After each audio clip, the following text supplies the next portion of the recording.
welcome to Porchlight Conversations, episode 1. And so we're here today getting this started, just to kind of muddle through some of the strange things that are going on right now in all of our lives in the world today, and how we kind of navigate that, maybe from a spiritual lens, or and even accessing logic and reason. And so we're here today. We have another guest, or a host actually. Yes. Sorry, I'll introduce the host first. My name is Mike, and this is my wife Sandra, or Sandy. And then our guest today is Dale Brew. Happy to be here. Happy to be here. All right. So today we're just going to get started with just kind of a fluid conversation about just stuff that's going on. Tell us a little bit about how you're feeling about just the state of the world and what's happening today. State of the world, I don't know. It's always been a mess. I don't think it's any different than it's been for the last couple thousand years. So I'm kind of an optimist, I guess. Yeah. So yeah, I don't know. That's kind of where I'm at. Nice. In a nutshell. All right, so you say you're an optimist. Yeah. Do you feel like your whole life you've been an optimist? I feel like I have been pretty much an optimist most of my life. So where does the foundation of that begin then? Where do you think that came from? No idea. Mm. No idea. Couldn't tell you. Haven't really thought about it that much. Okay. But I just feel like I always look on the glasses half full kind of lens. Mm-hmm. I don't know why. Okay. So why don't you just share a little bit about maybe like your upbringing, where you came to faith, what that looked like, your journey. Oof. Well, that's a complicated question. They always are. Yeah, Yes. Yeah. So it's kind of twofold. Started when I was 4th or 5th grade, somewhere in that range, and I was living in North Dakota, and I'd gone to Sunday school, and my Sunday school teacher was actually my aunt, or like second aunt. And I found out later, because we went back to visit her, and she kind of told me the story that she's the one who had led me to Christ that day. I don't have much memory of that moment in time, like at the Sunday school. I can remember parts of it, but I don't remember that, coming to Christ kind of thing. But what I do remember is afterwards, I very vividly remember, it's funny you asked this question, because I was just thinking about this recently. After Sunday school, I went home, and I went out to we have like a barn, kind of like a lean-to, like it's got 3 walls and a pitched roof like that for the cattle to go in from the weather and stuff. And I remember climbing on the top of that thing and looking up at the sky.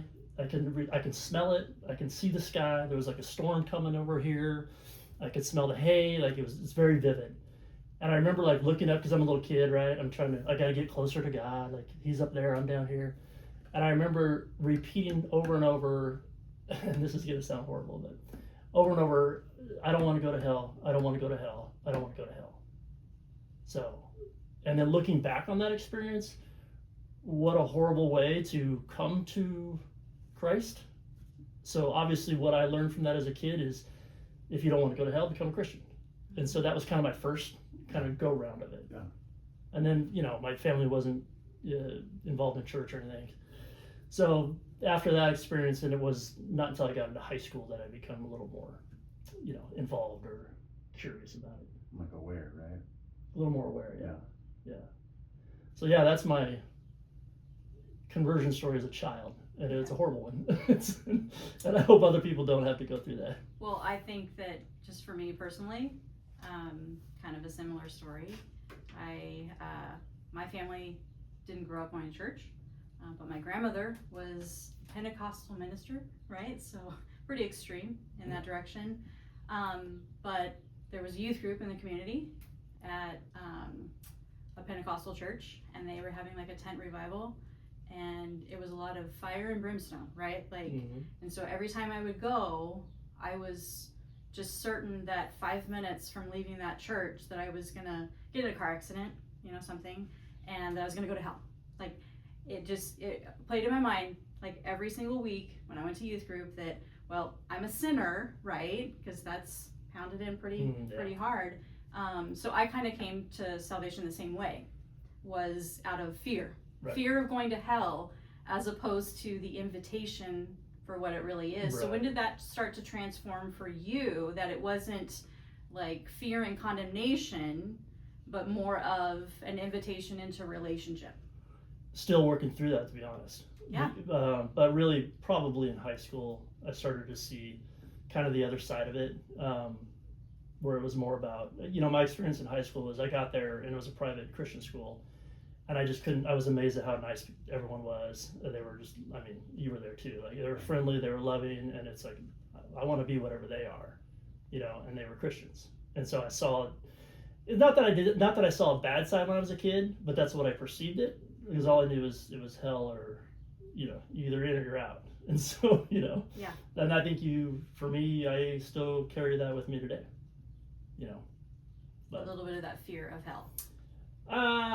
No, I don't have the fear of hell, Mm-hmm. but I carry with it that the way I was brought to Jesus was through, the thought of a wrathful God versus a merciful God. Yeah. That's horrible. It's So anyways, I don't know. Still working through that, to be honest. Okay, so where do you feel like you're at? Like, as far as weighing that God is judge, right? God is wrath, as opposed to merciful, loving, kind. Well, I'm definitely on the merciful, loving, unconditional love side. Mm-hmm. The wrath side, I'm not sure where I'm at on that. Okay. But I'm definitely on this side of the equation, where, that's how I know God to be. And so that's where I lean into. The other side of the equation, still struggle with that a lot. The wrath. Yeah. Yeah. And we've had this conversation before. Yeah. We have. It's hard to balance those two things out. How can both be true at the same time? How can a loving God send somebody to hell? That was your exact That's question, exactly right? what my question was. Mm-hmm. And I still have issues with that, and I still struggle with that. Yeah. So I think that's, like, for me, that doesn't seem like a faith issue, or salvation issue, right. I guess. But I can see why it would hold other people back from, like, receiving that invitation from Jesus, because they can't see him as loving right? Right. So how did you get past that then in your life? Like, because that really is still kind of an issue, but not so much so that you don't put your faith in Jesus. Well, I'm at a place now where, just to be frankly honest, That's why we're I'm here. not sure that God does send people like that to hell. Mm-hmm. I can't reconcile it. And I know our ways are not his ways, I know all that, but it's, to me, honestly, I don't buy it. I know that I have a relationship with him, and I know where I'm going. And I know that he loves me unconditionally, no matter what I do. Yeah. And that's all I need to know. If the rest is true, well, I guess people have to burn in hell for eternity. But for me, I just really struggle with that. Yeah, so have you, I don't know how much you follow, like, in social media. Do you remember Kirk Cameron from the Yeah. 80s? Oh, yeah. So he has a podcast with his son. We actually discussed this at length, and his son asked him what his thoughts on hell were. And Kirk Cameron basically said that I was of this certain thought for all of my life until. And so he started to share that he believes basically that a loving God would not put any of his creation into, like, an eternal conscious torment, and that he believes that there's an end to that. So for people that completely reject God, completely reject Jesus, that they're just gonna be done, right? Like, there's not going to be this forever, like, we're going to live forever with Jesus, we know that, right, on new earth, but he believes that a loving God would not torment for eternity. Right. And that really became kind of a huge divider amongst Christians. Oh, sure. Which I think is tragic, because it's not a salvation issue, right?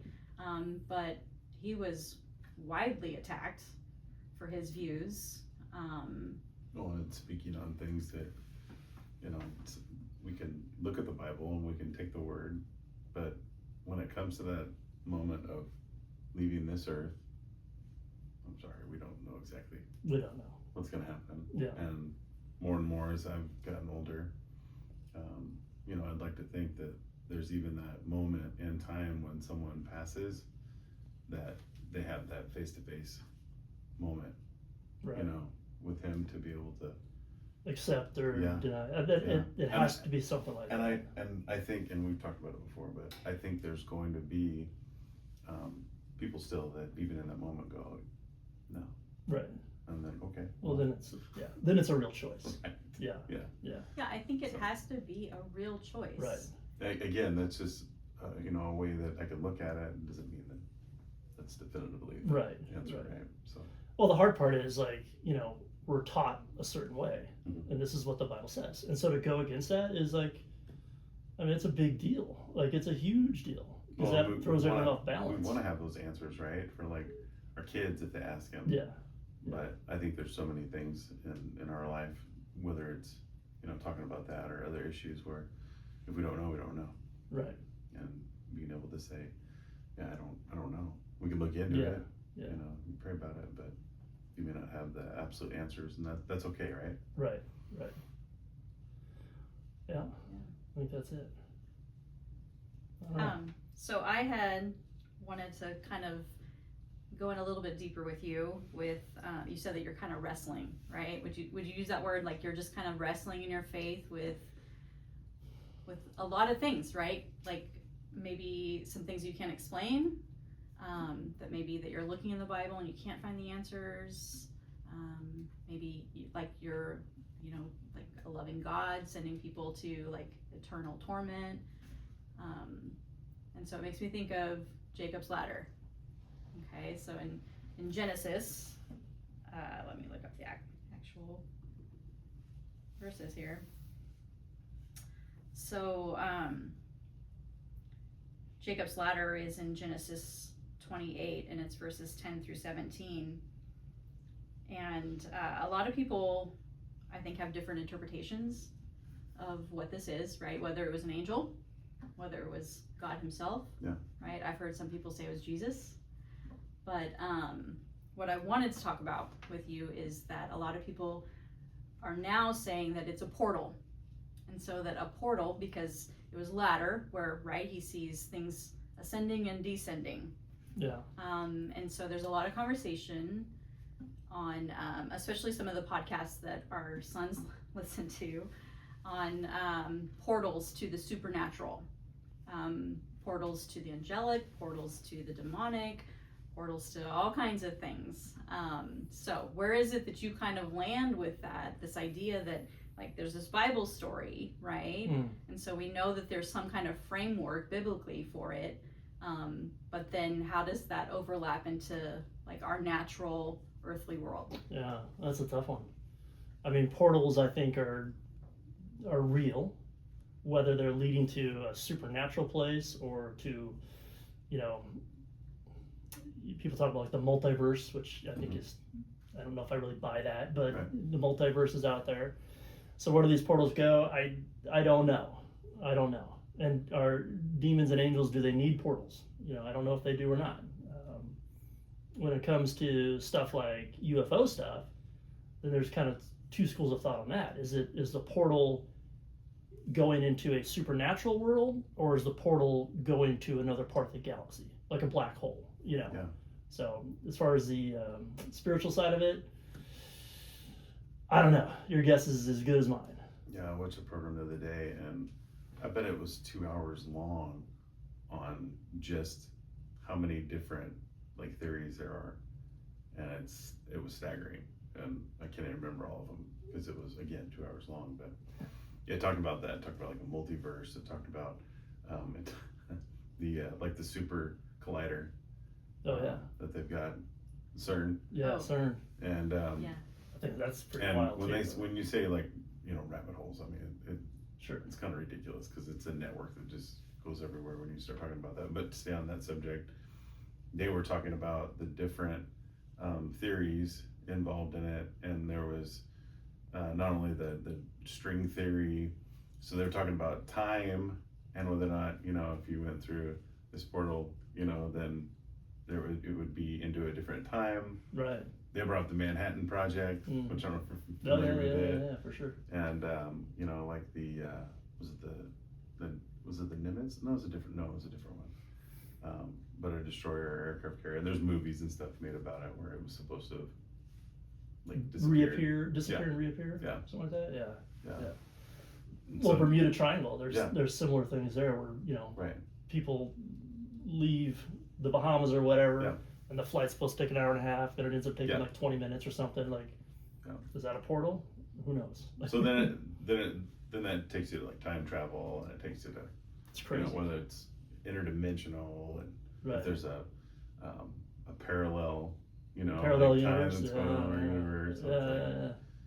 So when I hear about all that stuff, it really kind of gives me a headache, but because it seems like such a I guess it's fun for some people to talk about it, but to me it's like a web that you can't get out of, Yeah.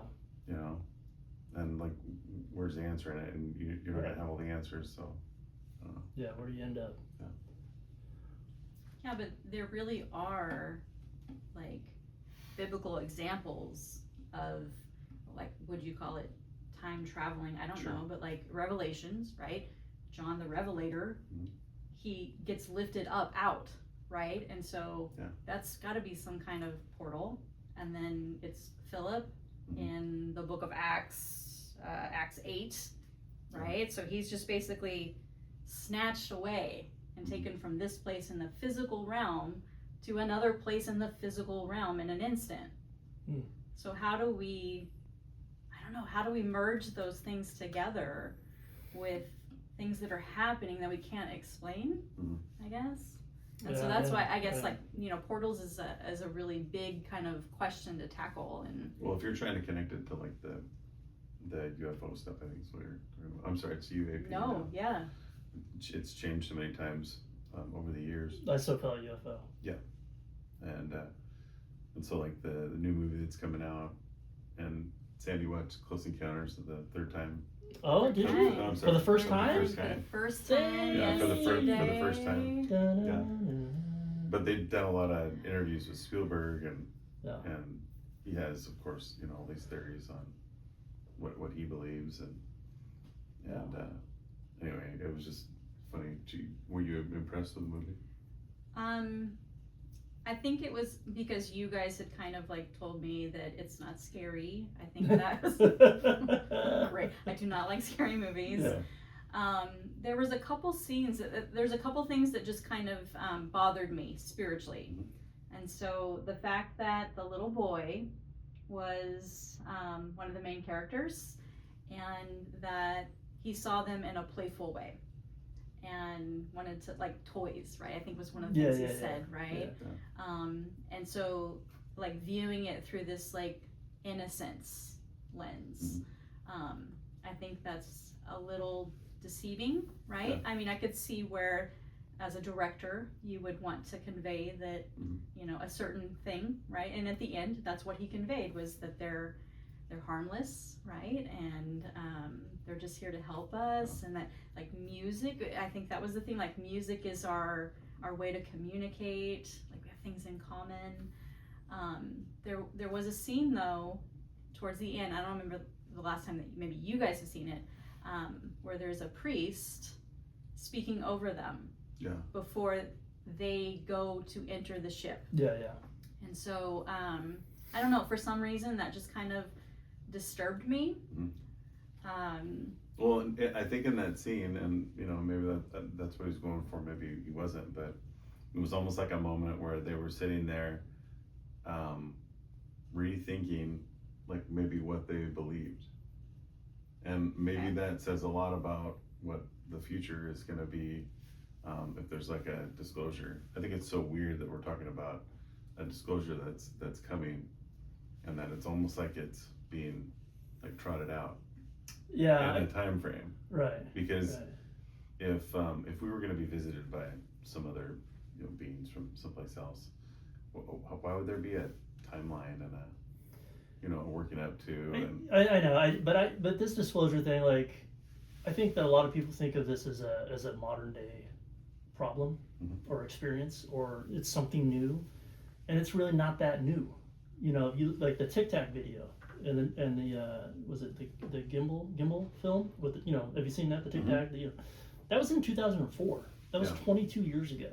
Yeah. Right, and it goes back in history. I think it's just being brought to light now because somebody leaked the videos, and so now they're kind of stuck. I just feel like they're trying to like roll something out though. Well, they are. They certainly are. And so how do you time like that event? And then at that time, then are there going to be like things that show up? I don't think so, but they could. Yeah. But I don't think so. I think it's going to be a rollout of the stuff we're already seeing, which is it's interesting. Like, it's not like mind blowing. Like, we haven't seen an alien yet, or we haven't seen a craft, like a physical craft. That's what people keep saying right now is, you just keep showing us, footage and images of stuff that we've already seen, these grainy little things.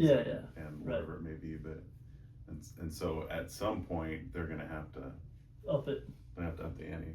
And the problem is, like, so my buddy James, we were talking about this, James, and I said, what do you think is going to happen, like, when all this kind of really comes out? And he goes, honestly, I don't think people are going to even care. And he's probably right, as crazy as that sounds. Yeah. Because, like, when they had the congressional hearings, I don't know if you guys watched that with the two naval aircraft commanders, the Nimitz. Yeah. I was blown away. It's like, we're having a congressional hearing about unidentified flying objects. Right.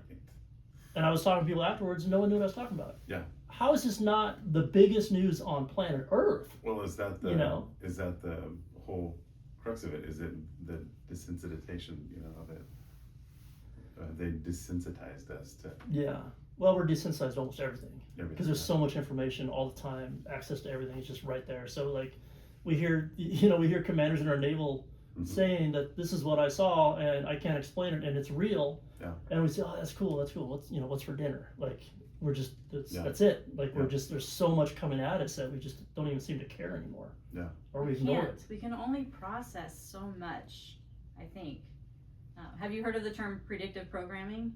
From you, I have. Okay, Yeah. So, like, if that's true, if the plan has always been, right, that they begin to just dish it out a little bit at a time, right? I feel like it's getting accelerated, but to the point that, like, our information comes to us nonstop, right? We are literally connected to this little box that is constantly telling us things and vying for our attention, right? And so I think that those headlines, like you said, aren't even phasing anybody, because I think our attention span is 5 seconds? Right. Really? Right. I don't know. I just. Well, when you say that, so when you were talking about watching that movie, Close Encounters, it bothered you to some degree. So that means that you're coming from a place where you think of them, or whatever, you think of aliens as potentially not friendly, or, everyone comes in with some preconceived notions of what these could be, right? And so that influences our reaction to everything and our response to everything as well. You know what I mean? Yeah. So where do you kind of land? I'm not there. Do you feel like they are created by God? Do you think that they're supernatural beings? I don't. Okay. But I'm not closed-minded to it. Because nobody knows. I don't know. Nobody knows. We don't know. Yeah. And so I can recognize that. Yeah. I feel like they were created by God and they're coming from somewhere else, another galaxy. I don't right now, I don't think that they're interdimensional, like from a different dimension, but I could be wrong. Yeah. And I'm open to being wrong. Yeah. And they've been around for so long, right? Like, we talked about the other day, the first recorded modern day history is 1945, 7. But. Yeah, and we looked up the, 1561? Yes. Nuremberg, I could be wrong. Yeah. 18, Nuremberg, incident. Yeah. And it's like a wood carving that they showed a picture of, and it's absolutely crazy. I mean, there's spheres and balls in the sky and Right. things that almost look like cannons, but it was almost like there was a they said like a battle in the sky. Battle in the sky. Yeah. Yeah. Right. And some guy tried to recreate it, animate it. it was rough. I shouldn't say that. Like modern day tried to. No. Like back he in tried the to day. take what that drawing, that wood carving from that time. Yeah. And then tried to explain it and animate it, which that's hard to do. Yeah. And it was just a bunch of like balls just moving across the screen. Right. Yeah, and then apparently they fell to the ground and they burned up and they were gone. They were consumed. I mean, who knows? Is it a hoax? I mean, that's the hard part. Like, we don't know what's real and what's not. What's your guys' thought on as far as how long they've been around, or do you even believe they're real? I guess that that really goes to what you believe that they really are. Right. And so, if they were, intelligent beings, that were from someplace else, then they could have been created when the galaxies were created, at that time. But if you're thinking about, the supernatural side, well, then it's really the same. It's really the God same. created, Right. When Satan was thrown out of heaven, with some of the other, demons, then it would have been at that time that they would have started to do their thing, but in different ways. Yeah. So it's a long time. It's a long time. Yeah. Where do you guys stand on it? What do you guys think the craft is? What is the craft? Oh, the things that you see in the sky? Yeah. Well, I mean, for me, there's a few different things. I do think that our military, the government has some stuff that they've worked on. And then could they have gotten what we call alien tech? I also think we could be inspired by the enemy. Yeah. Meaning, there are people today that do some amazing things in their life, and they look to be really awesome and amazing, but they're kind of spawned out of something that's darker. Right. And so I kind of think that there is some of that where we've kind of made some. I think it's possible we've made some stuff that we got like kind reverse engineered. Yeah. And but then we're reverse engineered from what? It could have been demonically inspired. But what about the craft? Like, what about the things that people are seeing in the sky? Like, what do you what are those? Like, I can't really explain that, and honestly. Yeah. I don't know if that's, is it something that we're seeing? Is it tangible? Is it? I mean, the only thing, my response to that is it seems like it is. Yeah. Just because you look at the most advanced sonar and radar on planet Earth in the United States Navy. They showed. And it's on radar, and it's like. They showed video footage of one of our jets, I believe, firing on something. Yeah, that's right. And it bounced off. Yep, that's right. It's crazy. So that's crazy. If you're talking about tangible, that would seem tangible. See, I believe it's a craft. Mm-hmm. Like it's an advanced aerospace machine. Yeah. And so that takes it down a whole nother road, right? Yeah. How is it built? What's the material?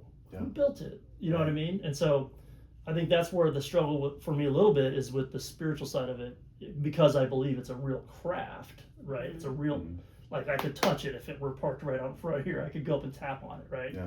That's what I believe it to be based on, again, the military's capturing of it on the most advanced radar on planet Earth. And so there's this thing moving, and it's going up and down, and it's not a figment of my imagination because it's on sonar, right? It's on LiDAR or radar, whatever it is. So it appears to be real. Yeah. Where'd it come from? Yeah. Who built it? Your turn. I don't know. What's your thoughts? I mean, it's crazy. Like. So I'm not really sure how much I should share about my upbringing, but it was interesting to say the least. But I've had many encounters with the supernatural that I can't explain. And I was kind of exposed to a lot of demonic stuff growing up. I didn't have like a biblical lens to understand it. I didn't have anybody in my life to help me walk through that, but on this side of it, right, looking back, for me, having all of these supernatural experiences, I can say that I have tangibly felt things, supernatural things, if that makes sense, just in my own life, in my own spiritual walk. And I think that's partly, I think that the reason that I do say operate in some spiritual gifting, like I have a little bit of prophetic gifting, I think it's because of the things that I was exposed to growing up with some satanic church stuff. And so I think that that opened a door for me to like see things and feel things and always live in fear, right? My whole childhood, and I couldn't really understand it. But I think that that gave me the ability now as almost 50 years old to look at things maybe in a unique supernatural way that most people probably don't consider or try to see through. So I have actually had very tangible physical experiences happen to me. And so I do believe that those crafts are 100% physically real. Absolutely. I think that we could go touch it. I personally think that it is supernatural, and that I do think that like the reverse technology, this reverse engineered technology idea is probably true to some extent. I think that there's a lot of probably technology that governments have, not just our government, but world governments, that we have no idea. Like even just the weapon that they talked about that they used in discombobulator? Yes. That's crazy. In Venezuela, right? That is so crazy. And so if we know about that, right, what do we not know absolutely. about? When I heard that, I was like, what? And it's another thing that happened and no one really said anything about it. And it's like, that's the point, right? Is that they said that it completely disabled how many people in his military, and they were bleeding from the eyes and the nose mouth and the nose. Yeah. It's wild.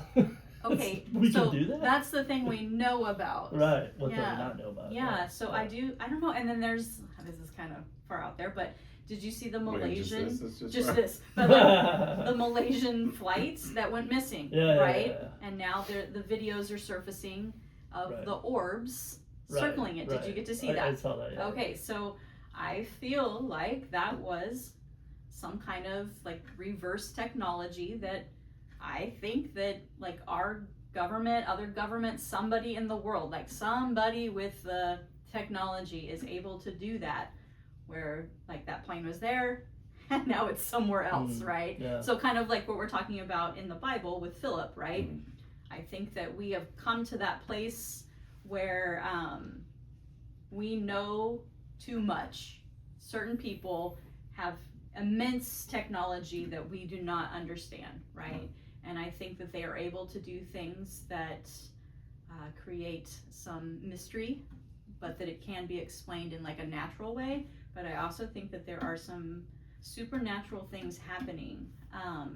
And I don't know, I think that the plan of the enemy is always to come with fear, to distract us from Jesus, right? Like it doesn't matter like what we believe. I think that the enemy doesn't care if you believe in Buddha or just being a good person, as long as it holds you from Jesus. He doesn't care, right? And so I think that this is another area that he can come and distract and confuse. I think that the narrative to come might be one of like, we're here to help you, we're here to save you, and it's ultimately to get our eyes maybe off of Jesus. Yeah. But I do think that they're real, like tangible, real. I think that loops back to like we were talking about a lot of times when we talk about things that are, you know, if you say the word supernatural, if you say the word paranormal, you say any of those words, we think of stuff that you almost can't like touch and feel, right? That's immediately what our brains kind of go to. But that's, again, they can manifest into something that's tangible. So Yeah. I think that we encounter angels and demons in the natural, in physical bodies all the time. Mhm. Like Abraham, right? He had the men that came to his tent were angels, and they sat and they ate with him, Mhm. right? Right. So they have Yeah. physical bodies and they're eating, and you know what I mean? Right. Like, Right. yeah, when And they came so- to Lot, yeah. I think that we maybe don't have a great understanding of that Sure. crossover. Yeah. Of that, like the veil, right, between the supernatural and the natural, I think is a lot thinner than we think. I think you're probably right. It's hard to go there, right? It's hard to grasp that it could be what I'm looking at could not be real. Mhm. You know, it could be a supernatural thing, but I'm looking at it and it's here and it's physical and it's in my presence, and But it's potentially real. it's not even real. But Yeah. it is real. But it is real. And so, Yeah. because we have to understand that we're always living in a supernatural world. Like we are spirit. And so I think that we tend to forget that. And I think that we're having supernatural encounters all the time. Yeah, a lot of us don't realize it or Yeah. know it. Yeah. So Yeah, good Yeah. point. this doesn't keep you up at night, right? These aren't things that No. you're like constantly like pining over. No. It's the day to day, like how much is gas and Yeah, yeah, Right. yeah. No, it doesn't keep me up at night at all. Good. It's an interesting conversation. Like, I enjoy it. well, and it's the thing that most people are kind of like talking about right now, you know, with movies and Yeah. within the government, and Yeah. so Yeah. it's the thing that's really popular. But yeah, is it the distraction from us like kind of tending to business here, and, like getting things done, and Right. Right. so So do you think there's anything to the timing? So Spielberg was 29 when he released his first alien film, I guess, right? So the one that I watched yesterday, The Well, he Close did E.T.. Encounters. And He did E.T.. E.T.. And yeah, but E.T. Close was- Encounters before that, So and it then was a lot of people don't know that 1977. in the '60s he actually worked on this one that was all grainy and rough, and it was like these, those are really almost like these orbs, and that one it didn't do too well. Oh, really? I didn't, Yeah. yeah. But he worked on that one, I think, is when he was super young. Yeah. But I think the Close Encounters movie was around '77, I think, when it was Yeah. released. So was Close Encounters before E.T.? Yeah. Was it Yeah. really? Yeah, late '70s for Close Encounters, and then 80s for E.T.? mid '80s or early '80s Yeah, I think it was for early ET. 80s. Yeah, because we were Yeah. kids, right? Yeah. Yeah. I remember seeing the movie theater. Yeah. Yeah. I don't know about the timing. Like, who knows? Like, that's obviously a subject he's interested in. And maybe with everything going on in the last 10 years, maybe he, like you said, they predict the future almost. And he sees things coming. And so this is a great opportunity to create a film about disclosure during this era, It was kind of comical because they had said in one of the things that I watched the other day that when he did was that the last one? The Indiana Jones was the last Indiana Jones, the Kingdom of the Crystal Skull? Yeah. With the spaceship? Yeah. Yeah. So Spielberg didn't want to put that. He had no intention of having aliens, I think, in that, as far as I know, or the scene or whatever it was. It was actually George Lucas that Really? did Huh. that. Twisted his arm? Yeah, so they say if a lot of the Indiana Jones people who were the diehards, right? Yeah. One of our sons being like so into Raiders of the Lost Ark, but Yeah. a lot of them were mad that I can't believe they put that in there. That's not like It's Indiana not, Jones it's, stuff." yeah, it's kind of weird, right? And so Like, they said, yeah, you can blame George Lucas. for that. interesting. Right, Ah. Star Wars. Yeah. Yeah. And it was interesting too, like Close Encounters when it starts. Of course, it has that missing squadron. I think it was Flight 19 that went missing in 1945 of Navy like fighter jets, old prop ones that they're not jets, fighter planes that went missing in the Bermuda Triangle. And so at the beginning of that movie, they're in like the Sonoran Desert, and those planes show up. That's right. And they, Forgot and about I've that. even Yeah, forgotten yeah, about yeah. like the beginning of that, but That's right. Yeah. they go out there and they open them up and everything is functional on the planes, and you know, they fire them up, and That's yeah. right. I totally forgot about that. Yeah. Yeah, that's interesting. so yeah, I guess the Bermuda Triangle is like a whole other day, Yeah. Yeah. Portal. but it's like portal thing, right? Portal, Yeah. maybe. Yeah. Yeah. And did they go somewhere? I think that's the idea of it in the movie, is that they went somewhere and then showed up again. Reappeared. Yeah. Yeah.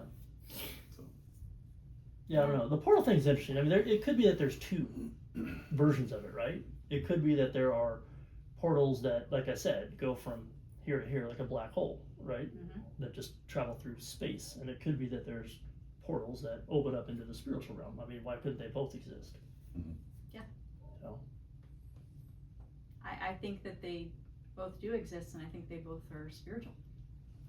I think that I don't know. We've done a lot of study, I think, on this kind of thing, and understanding like ley lines. Have you gone down that path? No. Yeah. So understanding 33rd parallel. parallel.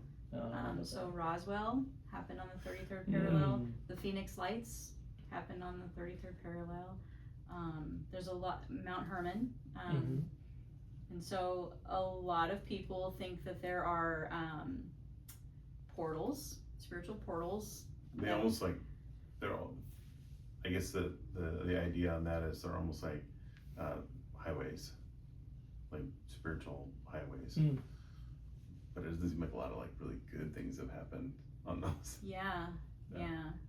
Like I think that a lot of people with that theory kind of think that like the devil has laid a lot of groundwork Mhm. kind of in that area, because when you're talking about like sound frequencies, things like that, energy, I mean, usually people think that's like really new age, but in scientific terms those things are real, and that there are certain areas on our planet that have different frequencies and energy and things like that. And so that's kind of, I think, where a lot of at least Christians that are discussing this kind of stuff, that they're kind of basing it off of that. Yeah. So I don't know how much you want to talk about this, but Genesis chapter 6 Yeah, Genesis 6. is the fallen angels, right? And a lot of people dismiss the book of Enoch. I've read it. I think it's extra biblical, and so I don't count it as scripture, but I think it's very interesting. We've had a conversation about it. It's not true. I don't know. So Yeah, and I think that this discussion is coming up because in Matthew 24, when we're talking about end times, it says that it will be like the days of Noah. And so the days of Noah, there were fallen angels that saw the women. They were beautiful, and they had children with them, and they created like a hybrid kind of spiritual being they call the Nephilim, right? So where do you kind of land with all of that? So people are, I think, talking a lot about that. It's been like this conversation that's maybe in the last few years has been being discussed a lot more. This idea that maybe aliens, maybe Bigfoot, maybe, I mean, like all of these things that are kind of unexplained are really some kind of like hybrid DNA, Nephilim. So where do you kind of land with all that? They could be. And are they, the question is, are they descendants physically? Right, so or are they spiritual? that's the question that we have. they're saying like physically. So what happened if the flood, right? So the idea that I think I'm understanding is that In the days of Noah, that things were like so bad and things were so off kilter, and that there needed to be a kind of a cleansing of all that, the craziness that was going on. and it really was about like the DNA Mhm. and that Bloodlines. right? And so Yeah. that Noah was the only one that didn't have like a tainted DNA or a tainted bloodline, is what we're hearing lately. And so God had to come in with a flood, but we know that Nephilim DNA was post-flood because there's David and Goliath. Right. There's the king whose bed was, like 18 feet or something like that. King Og, right? Right. And so, like, how do you wrestle with that? And like modern day, are they still here? I mean, Bigfoot's a whole other thing. Like, it is the giants of Kandahar, right? Okay, right. so Giants of Kandahar. like where? Well, even like the giant. Like, what about it here in America? The Indian mounds in like Michigan or something, right? Have you heard about there's that? giants there. Yeah, they're like 15 foot tall, 10 to 15 foot tall people that they've unearthed, right? Okay. And they're all over the world. Yeah, well, and one of the southwestern tribes, I think, they had actually, there's stories of them battling these giants there that were like cannibalizing their tribes. Yeah. And that they had places where there was remains. Yeah. Of these, massive. And I think people think of those as Bigfoot, right? Yeah, I think they kind of think of that as Bigfoot. Yeah. I don't know what Bigfoot is. I know that I listen to Sasquatch Chronicles, and I've listened to thousands of encounters, and there's a guy who said something that I thought was perfect. He says, you know what? If even one of these is true, if just one out of all these encounters is true, then it shifts your paradigm. And I think there's something to that. Are they interdimensional? It almost feels like they have to be because we can't find them. Yeah. Are they real? People are seeing them, and then they're not all crazy. Some of them have to be true. How do we not find a body? There could be an interdimensional platform to that. I don't know. And then they're also seeing them with the orbs. You see a Bigfoot. Sometimes you see an orb, like floating around, Okay. and so people make the connection of, are they connected to aliens somehow, right? So there's a common theme where you see an orb, not all the time, but yeah, it happens more than not that they see a Bigfoot and at the same sighting they spot an orb moving through like a forest or whatever. Yeah. And it happens it happens enough to where you got to pay attention to it, right? And so I don't know. I don't know. And or like you said, are they descendants of the Nephilim directly? Like, are they just really good at hiding? I mean, they've always been here, and they're just really good at hiding. And and you've been in the woods a lot. I've been in the woods a lot.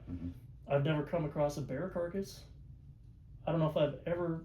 I think I have once. Have you? Yeah. But once. I've never seen it, and so it's like the chances of them dying, and if they bury their dead, or if they stick them in a cave, who knows? Yeah. Who knows?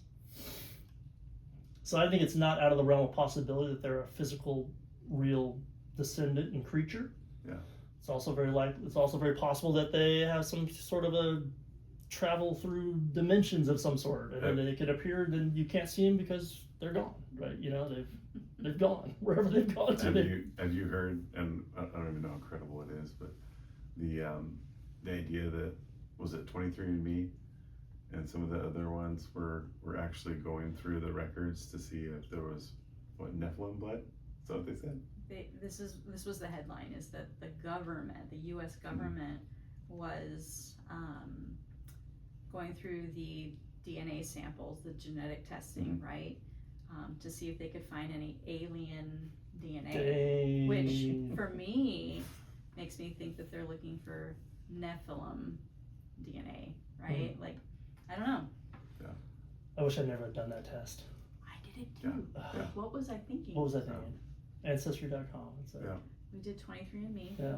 Oh, we did two of them. We did two separate ones. Yeah. To find out that I have like Neanderthal. Yeah, exactly, like 20 different things in my blood. And then All over how Europe. accurate is it really?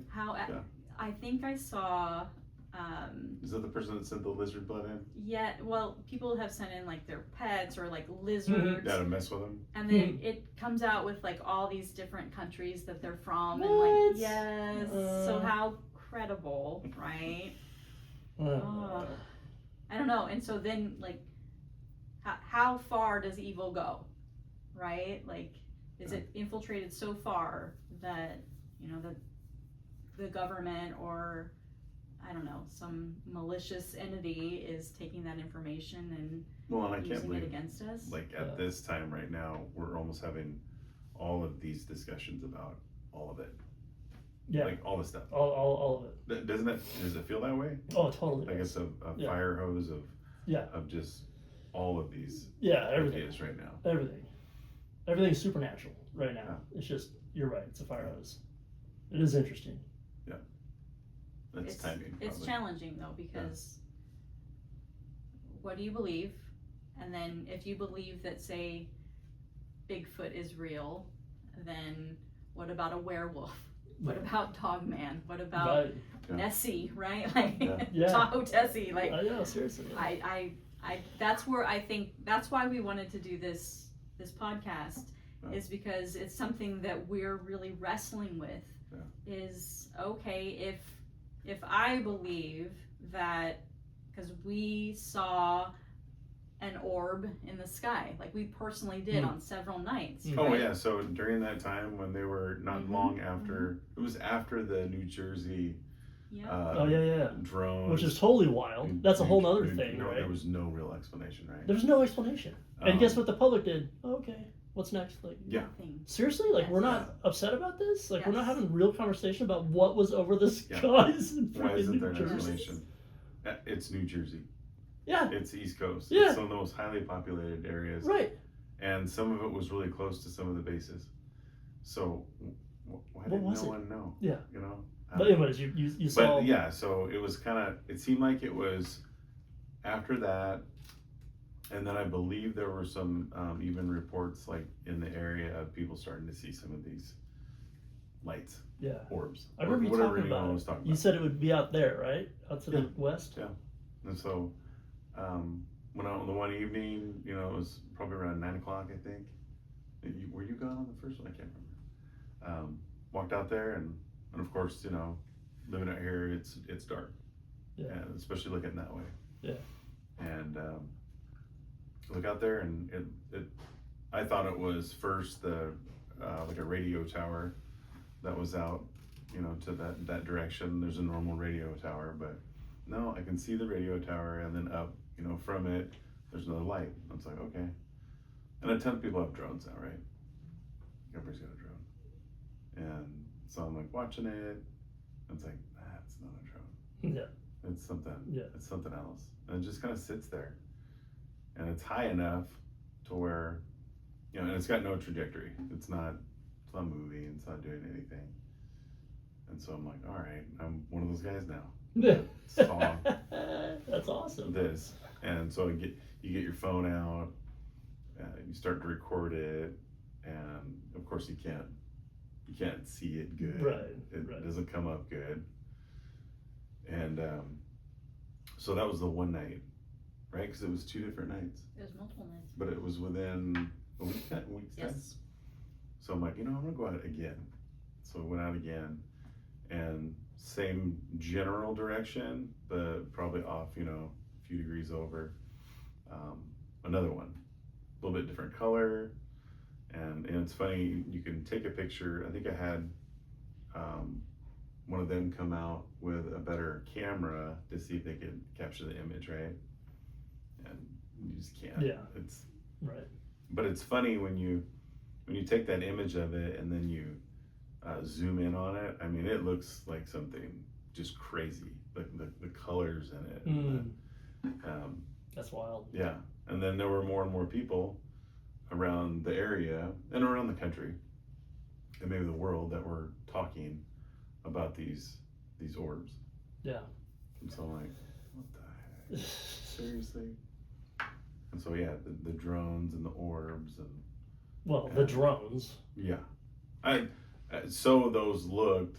That was the closest, you know, deduction. But Yeah. you know, some had said, well, there was a new flying car company Right. that was trying to roll out. I So heard they that. said they were about the size Of a well, car. it's A convenient, Volkswagen right? or something, yeah. Why wouldn't they announce that? Of course, they're not gonna. Why wouldn't they try to They'd say have to like, file yeah, with we did that? Yeah, there's just no Yeah. way. Like, it's, They'd have to have clearance. They'd to, have to have fly in that clearance. area. Yes. it's- Yeah. they're not gonna do it at night. You can't even fly a drone. Right. Like Samuel, our son, Yeah. has a drone, and he has to get like FAA clearance, right, to go above a certain, certain level. Right. Yeah. Right. Yeah, it was not a flying car. No, I don't know if there were drones. He doesn't use his drone anymore. No, but he did get his license, so yeah. But it's just another one of those things that Yeah, add it to the list. right, kind of kooky, Yeah. crazy.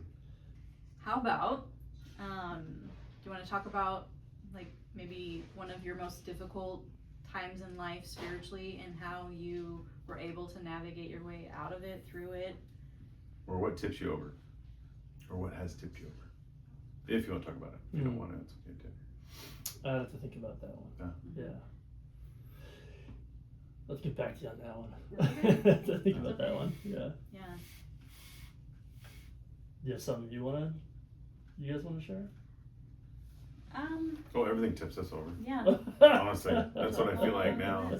I thought by the time I reached age 50, so yeah, this is something that everyone should really hear. That one of the guys that I think I saw on YouTube, and it was probably one of the kids that pointed him out, but he just kind of had a simple little deal. He sat outside and just talked, but he was really speaking to like young men, and a lot of young men that didn't have, older, elders or men in their lives that kind of helped, them along the way. But the whole idea of a lot of the things that he talks about is like you'd have it all figured out, right? And especially when you get older. And they had asked, like, when do you just know, You don't. Yeah. You never have it all figured out. But I felt like as we've aged, and I get it, we're not that old, but sometimes you feel it, but that you'd be a little bit more grounded and like sound. But there's just so many things still that I feel like the ante's been upped, and when you're younger and you're more aloof and none of those things are really on your radar, life gets really real now at this age. Yeah. And so yeah, I felt like in the past year or two that everything, seemed to tip me over. And that was frustrating because you feel like you're supposed to be more grounded and things, but it turns out you're not so grounded. Yeah. I think that the battle is always there. Mm-hmm. And I think that as we begin to walk in the places that the Lord wants us to walk into, we have to have an awareness that the enemy is not going to be happy about that. Yeah. And so I think that there's going to be resistance. Right. And that should be an indicator that we're heading in the right direction. Yeah. It doesn't feel like it Yeah. when you're in the midst of it, right? Mm-hmm. But I think that, I don't know, I think that if we're abiding and resting in Him, which we don't always do, I think that's Right. the problem. If we're taking the time daily, right? No, you're right. The answer probably to that is that that's where I wasn't at. I wasn't taking the time to. And trying to find Yeah, our okay, answers yeah. in the world, Mhm. right? And that's always going to fail us. Or really just go into the world right now, because there's so much stuff, right? And so if you're constantly trying to figure out, what the next thing is, it's way more overwhelming. So. Yeah, so you as a parent, your kids are getting older. How does that feel? You say you're an optimist, right? What do you feel like their future is headed, and like what the world's gonna look like when, say, they're almost 50? I know, you're gonna think I'm crazy, and maybe I'm too much of an optimist, but I think it's gonna be amazing for them. Do you think it's gonna get better? I think it's gonna get better. That's why we like being around you. I know that's contradictory to almost everyone I talk to, but I don't know. Like the world's always crazy, right? It's always it's always been a mess. Like everything's going on. Like Iran, all throughout history, there's always wars. Yep. It's just Right. it's ugly and it's horrible. And I don't know. I feel like it's going to get better for them. I mean, technology is improving, and I think that's going to improve elements of life that you and I will never be able to experience or know. Mm-hmm. I told you I'm a super optimist. I don't know where it comes from, but I'm not worried about my kids at all. I mean, I think it's going to be an amazing future. And if I'm wrong, I'm wrong, but I'd rather just choose to go on that optimistic side of things. Right. Sleep better at I night. I actually like that. Yeah, I mean, I can't control it, Yeah. but no, I think I think it's going to be a really good future for my kids. Your kids are getting a little older now, so they might be at the tail end of all that. So you mentioned technology. Where do you stand on the AI thing? We'll start with like the data centers. What's your thought on that? There's a lot of controversy right now about the just putting in data centers. What's right? the controversy? So at first, when everyone started to talk about, you know, the data centers, they're like, oh, this is gonna be the best thing, right? You know, we're gonna really be processing things so much faster, and we'll have all this knowledge. And then when it came down to the actual infrastructure and building the data centers, which are so big, right? Some of them, I would imagine, because I'm not an expert on it, but you know, like Amazon-sized warehouses or bigger. Yeah, you're correct. But that they had such a massive cooling need, and so how are they going to cool them? Right. And so certain places are not even thinking about putting them in because they just don't have the water infrastructure. But then other places now, they're starting to get pushback from the communities, and like there's even a big fight with some of the people who have been trying to stand up against them. And I think they had, what was it, Illinois? They had some like government officials that came out to the one guy's house. He had it, on his camera phone, and he was videotaping it. UFOs. He's got his phone, right? And he's showing these guys coming to the house and saying, you know, they were there to arrest him for threatening against, I think it was maybe a senator or someone who was pushing for one of these data centers. And but the whole thing was that there's now resistance against it. So at some point, I think people are really excited about it and like, this is going to be great for all of us. But now they're figuring out like, well, that's coming to our backyard, right? And then our electricity rates, right, or water use, or you know, how are they gonna? I think that you know, that's the physical problem. Go ahead. That's the physical problem. Yeah. But really, like if you look back in the history of advances in technology, it always comes with something. There's always like a drawback. There's always like, we got an automobile. Yeah, but the human body can't go over 70 miles an hour or they'll explode. Like, you know, there's always like some kind of a thing about it. But it feels like what happens is over time that technology improves and improves so much that it starts to fix problems that it creates. And so, you know, what's going to happen, you know, so that now I talk about natural gas being an element that could be used to power these things versus pulling off the grid. And the water thing, now they're talking about, there's companies coming up with technology where it's light that moves through the cable or something versus the copper. Yeah. And so that doesn't require cooling. Yeah. And so it just, I feel like advancements in technology are to come out of this that are going to be better in the end than the upfront hurt that people are going to feel from it. You know, energy. I mean, look at the talk about nuclear energy that's going on right now, right? Yeah, like, and they had said the answer they thought to these was nuclear. It's nuclear. But then you say that word, and everyone absolutely panics. Everyone panics. But I think in other countries, they're actually utilizing it. Right. I think nuclear is going to be the future. Yeah. How long is it going to take? Who knows? Yeah. Can we afford to get there? Who knows, right? But I mean, it's clean. It's powerful. Eventually, we'll go nuclear, and they're doing it now. But it's just such a long process. So the data centers, I mean, it makes up like it's like a third of our GDP is the AI build out. Yeah. I mean, it's an infrastructure compared to when they built the trains across the United States. Yeah. Like it's that big of a deal. The highways that they build, it's an infrastructure being built for AI.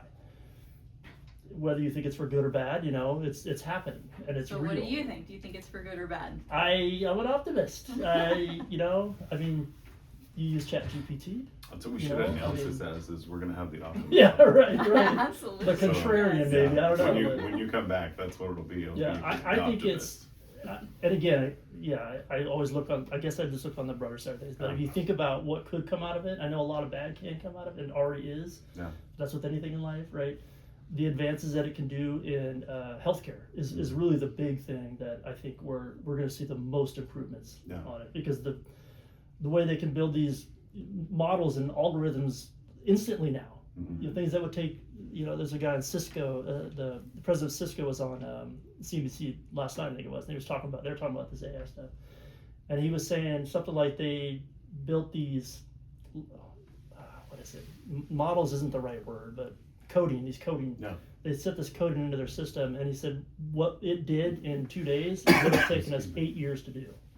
And so there are some benefits to it, and I think it's really in healthcare. It's eventually, perhaps it solves problems that we haven't been able to solve as humans, right? No. In these battles that are going on all over the world, and if something can find a way to reach both parties and compromise where we can't compromise as humans, because it's pulling so much information from so many thoughts and so many minds. Yeah. It's a net positive. I don't know. I think it's crazy when you talk about, like, when the internet first, kind of came along, and so we're old enough to talk about that. When it first came along, it was going to be used as just a tool, and it basically just was really a tool. I mean, there's some that are playing games and things like that, like we first saw the Apple stuff, right? But it's got its benefits and it's got its drawbacks. Yeah. But overall, right, we've been able to utilize the internet for communication and knowledge and things like that. No matter what, there's going to be a negative thing to it, but it's the same for all this stuff. But to what level, like, this is going to go? It's funny that we're feeding, if you use, any one of the different platforms, right? We're feeding it the information to get smarter. Right. It's crazy. I don't know if you've ever really thought about that. No, absolutely. Yeah. But, and I have an extremely simple mind, and I'm not a computer guy, but it just kind of blew me away the other day, just sitting down and thinking about all the stuff that people are asking. Yeah. Like right now, how many questions are being asked in any one of those platforms, like at this second, at this moment? Right. And then it taking in that information, processing it. But it's funny because my brother had asked it like a question about something historical, and I don't know, that might have been months ago or something, and he fact checked it, and it got it wrong. Yeah, they're not always right. And I think he was just looking at really odd things, but it had a battle that was incorrect. Right. Didn't happen in that year. Right. Didn't happen that year. Right. Yeah. And so it's definitely not perfect. Where, yeah. But it's fascinating. I mean, I've had some conversations with those things that are just like incredible. It's like I feel like an idiot. I'm talking to a freaking machine, right? Yeah. But it's amazing. Like, the information that they can pull is just, I mean, it's just mind-boggling. Like. So, are you concerned at all that maybe your kids wouldn't be able to decipher reality from AI, well, that's and build relationship? Yeah, I mean, that's the big concern, right?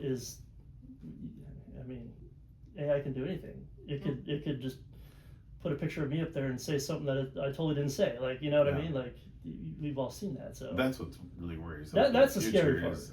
Is I know you're an optimist, but we're gonna, I think, move into a time of how do you know what's massive real? skepticism. Totally. Over what you hear, over what you see.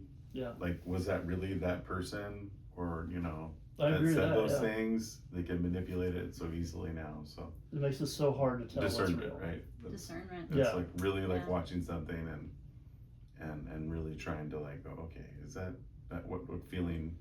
But we're moving away from that. I think for a lot of people, they're gonna have to start working on that sense, that sense of discernment, to be able to kind of look through, certain things. That's going to be tricky. Yeah, that's going to be a challenge for sure. Yeah. So you're definitely pro technology. What are your feelings, theories about CERN, and what they're doing there, and this idea that they found a God particle? Have you heard that? I've heard it, but I don't know much about it. So they're smashing atoms, right? Yeah. Like Switzerland has one. I think there's one in Yeah. Colorado, or no, Tennessee. Yeah, there's a couple. There's, I think. there's Yeah. there's a few. Yeah. The big one I think is in Switzerland. Yeah. It's all underground, Yep. right? Yep. Basically under the whole city. I think it's fairly large. Yeah. That's miles. Yeah. We were in Switzerland, Oh, that's right. Yeah. and I so badly wanted to go by there, because we were in Lucerne, and it is in near Genevieve. What's the name of it? What's the capital of Switzerland? Geneva. Oh, yeah, It's- they'll be disappointed in us. I It's know. near there. Our son-in-law's literally from there. Yeah. Oh, that's right. That's right. It's near there, and me and my sister, because she went with us. I'm like, dude, we gotta go check out this, but we didn't. And I don't know what we would see anyway. It's just a building. Thought we'd get it. You'd see the outside of the. Yeah, right. And they're building another one somewhere in Europe that is supposed to be, I forget, like so many Even miles bigger. long. Oh, even bigger. Yeah, Yeah. of course. Underground though, again. I think they're all underground. Yeah. Yeah. I don't know. I mean, what do you know about it? Well, there's been people even that, what do you believe, right? That said that they've worked there where, yeah, they had mentioned that what they were doing was trying to like open portals. Open portals. I've heard that. Yeah. And the strange thing is all the other stuff that's connected to it. Like if you go on their like website today and you look at it, like they have a massive sculpture or statue of Shiva. The Hindu goddess of destruction. Yeah. Mm. And So why did they choose that? it's like, Yeah. why would you do that? I mean, it's just Yeah. really, those are odd things to me. Right. You know, that you'd want that Yeah, to represent it. to represent it. Yeah. But that is like, I think at the front of the area that you kind of go into. Yeah. No Well, wasn't there people like a that work. ceremony or something? Yeah. Like a- Yeah. That's what we heard. yeah. But I don't know all the truth, right? Right. Right. Yeah. So no, I Yeah. don't know much about it. I mean, other than like you said, they're smashing particles, and they Yeah. might have found the God particle. Well, or that's whatever. what were they trying to say that was supposed to be like what the Big Bang was? The Yeah. origin of life, Yeah. right? Yeah. And I think that's maybe they're trying to become creators of life. I mean, I don't know what their ultimate goal is. It's very confusing to me, but I don't know. Yeah. It seems kind of dangerous to me Yeah. to, I don't know, step into that depth of, you know what I mean? Like, But I mean, it's the curiosity of man, right? It Like, is. isn't that what everybody really wants and to when does it know? end? Like, Right? Like it's the fountain of youth, right? We want the elixir of life. We want, to be Well, healed of yeah. any sickness. We're constantly trying to create things that will heal us and kill us. Mhm. You know, when you think about it, we're the constantly weapons that trying we to create come is up with things so that we can kill that are others. going to help us, right. and then others that will destroy us. Yeah. So that's kind of a paradox. Yeah, it is. Yeah. So what do you think about the smashing of? Do you guys know more about that? About No way, I can't speak to yeah. the level. Yeah, I just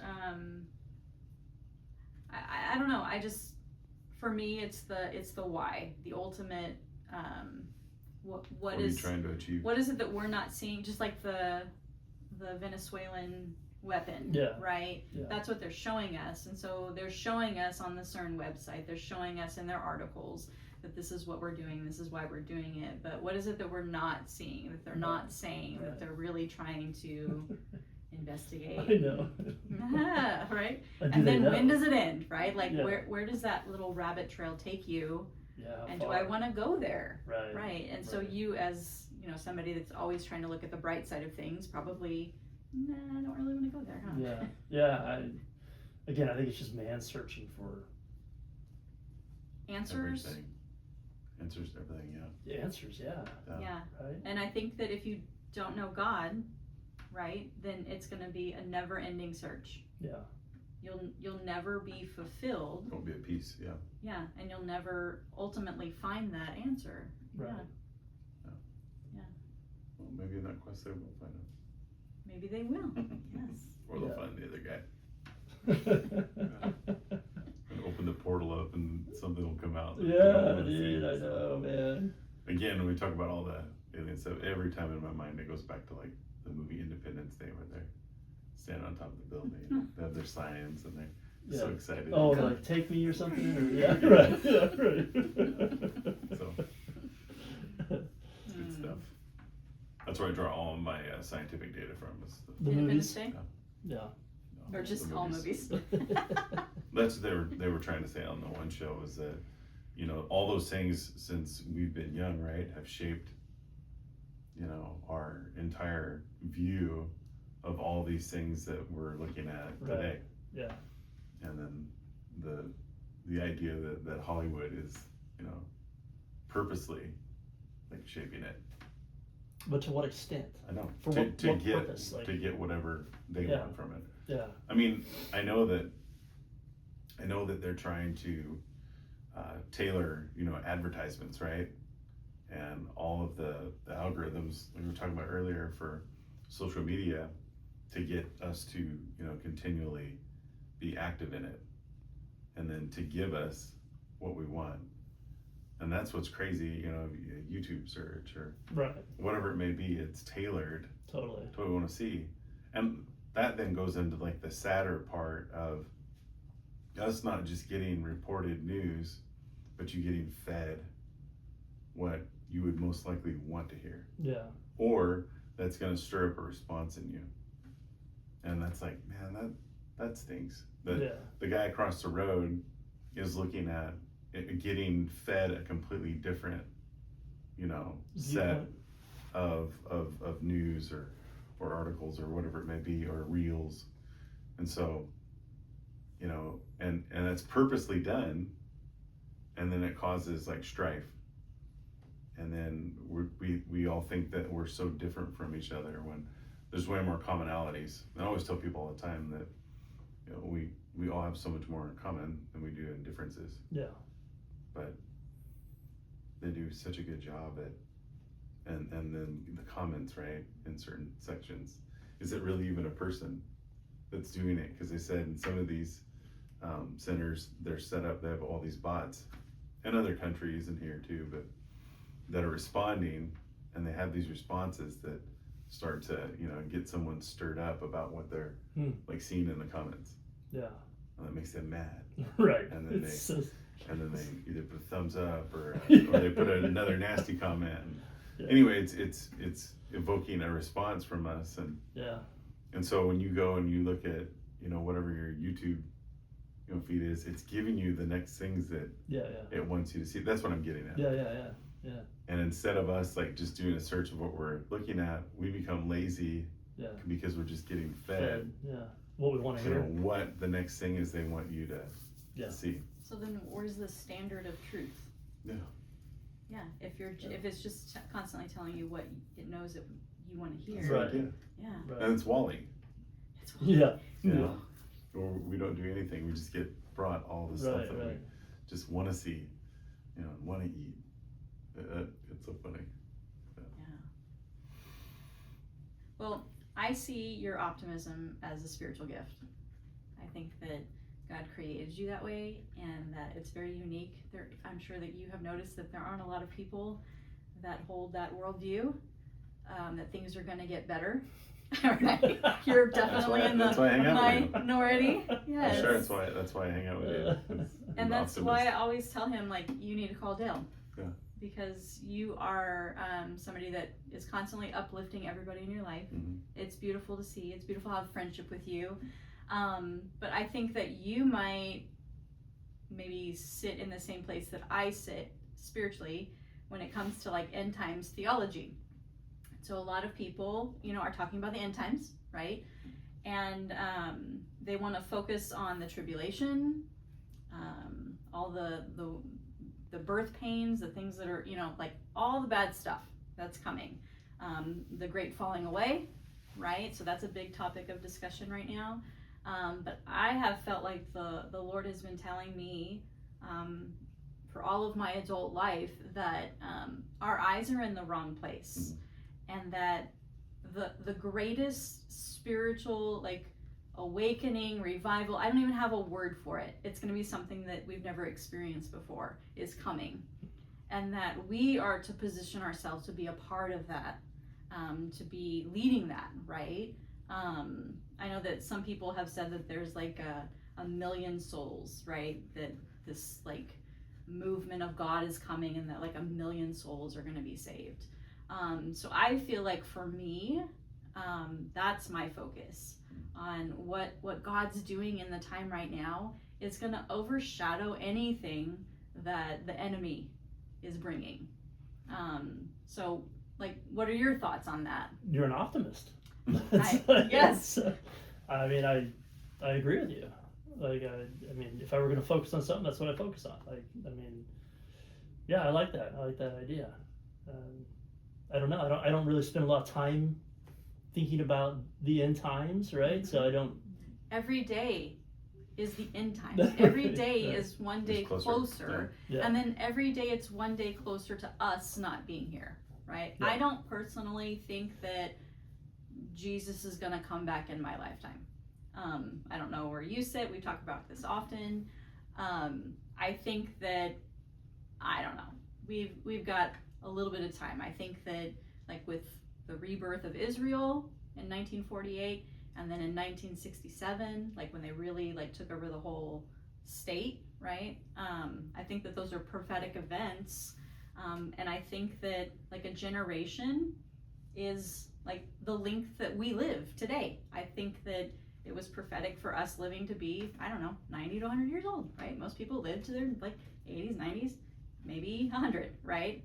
And so I think that we can see it, but I think that it's going to be our kids, personally, our grandkids. But I think that we should be living our life every day, trying to position ourselves to have that optimistic view of how can I partner with God, right? To see this great move, this like tsunami wave, right? Of his spirit that's going to pour over the world. And we're so like US centric. I think that it's I don't know, it bothers me so much that we as Americans can be a little self-centered, and the world revolves around us. Yeah. And God's doing amazing things All over the world, yeah. all over the world. And so if we were to take like a bird's eye view of that, right, and say, well, I want to be a part of that, right? That doesn't make better news. It does. We like strife and destruction. Yeah. And, Yes. I mean, like, well, we don't really watch the news much anymore, but like, you're right. Like, people don't tune in every day to hear the amazing things that God's doing, right? They want to hear. I feel like they used to. I feel like a long time ago, there were more segments that talked about or highlighted some of the amazing things that were going on. But like I the think community, somebody in the community, but I think as time's gone It's like on, local we've news. gotten like Yeah. it just doesn't stir up whatever reaction. Yeah. And that's what they're looking for, is to stir it up. So Well, especially now when they're competing for our attention, so Right. Yeah. so much. Like, well, and so many of those they're failing miserably. It doesn't matter like what area you come from, or what you would subscribe to along a party line. All of them are they're failing. Like a lot of them, they popped up, they were good, and then now they're gone. And so that's why probably we're sitting here like this, because there's so many people now that are going outside of that. They don't trust any of the media anymore, and so they're looking for people who are honestly trying to like research stuff and find out from hopefully a viewpoint of I want to listen to both sides, right? That's the whole idea here. You'd have anybody from any side like come and sit down and talk and debate, and if you're from a different viewpoint, then so be it. You can still have a conversation. Yeah. I think more people would actually do that. I think there's a smaller section of people in the world that are absolutely intolerant. I think more people would actually just sit down and talk about stuff. So I think that's why so many people look to these type of platforms, so they can see like people that are willing to talk about stuff. The news doesn't want to talk about it, and has a certain bias. So Yeah. And have a conversation about it without getting so mad at each other that yes, like your opinions can be different, and that's okay. And then yeah, I'll learn something from from him, and he'll learn something from me, and Yeah. we're probably both wrong, but Yeah. you know what I mean? Like, at least Yeah. we're having a conversation about it. Yeah, or maybe you don't change my mind, or maybe Yeah. I don't change yours, but like when you walk away at the end, like it's cool, it's fine. Right. Your common ground is humanity. Yeah. Yes. Yeah, and both have a struggle. They're different struggles, but yeah, everybody's got one. Yeah, so unless there's something else that you want to talk about, like how would you advise? Last question. Last question. How would you, having your optimistic view, I don't know where you sit as far as like Jesus returning tomorrow, but like what advice would you give to your kids, or are giving to your kids, for being a part of something great that's coming spiritually? So I know that like you think that technology is going to, make great advances, and your kids are going to live in probably a better world than you. But maybe through a spiritual lens, I think that you have the same kind of outlook. And so how would you encourage this next generation to step up and be a part of that? Well, I don't know. I'm not sure how to answer that. So you at 50? Yeah. Looking back, right? I think that we have a lot of wisdom over the years that we have learned that, and I think that we as parents like to help our kids to avoid those pitfalls, right? Yeah. So like looking back, what would you, advise your Encourage kids? them to do now? Yeah. Yeah, I mean, I just know that looking back on, we've all been through some hard stuff. Like you guys know a little bit what things were for me at a certain point in life, right? But it's just temporary, And so looking back on those situations, just keep moving forward, and again, stay optimistic, stay involved with each other, and remember that it's all about, like you said earlier, it's about humanity, right? It's not about who's wearing what, or who's saying what, or who's doing what. It's about, at the nature of us, we're all spiritual beings, and we're really kind of one big family, and we should treat each other like that. So, I don't know, difficult question to answer. No, you answered it. That's good. All right. Well, this kind of wraps up episode 1 of Porch Light Conversations, and clunky, bumpy, but hopefully that's what will draw people to want to like look into these things. Just regular people that don't have all the answers, absolutely, but are willing to discuss and talk about these things. So, Dale, thanks for coming today. Thanks for having me. I appreciate your input. Absolutely, it's been And a your pleasure. candor, something, and your optimism. Yes. Yeah, it's been fun. Yeah. So That's if you our come back takeaway. again, we're gonna say that we have the optimist. All right, is I'll be back. here. So, yeah. Thanks, Andy. All I'll be here. right. Thanks, All right. guys. All right, Thanks, everybody. Yep.